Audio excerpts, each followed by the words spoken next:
آپ دیکھ رہے ہیں نیکسٹ گائیڈنس۔ انٹرنیٹ کی دنیا میں پہلی بار لفظ بہ لفظ سلطان صلاح الدین ایوبی کی مکمل سٹوری کی سیریز میں ہم آپ کو خوش آمدید کہتے ہیں۔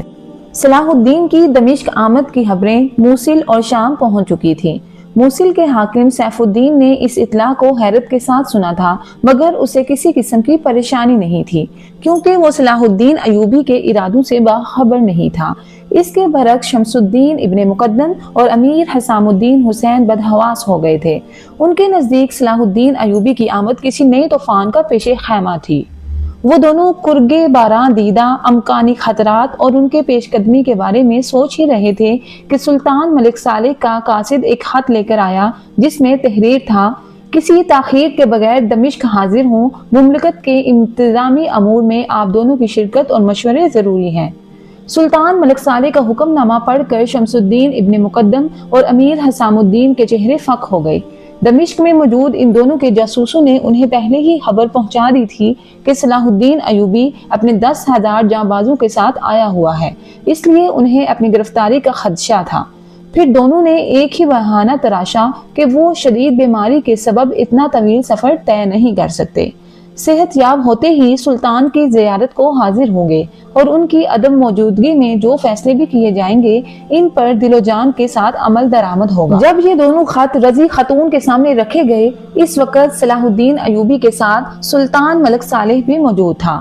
قاصد نے بتایا کہ شمس الدین ابن مقدم اور امیر حسام الدین بہت زیادہ صحت مند نظر آ رہے تھے۔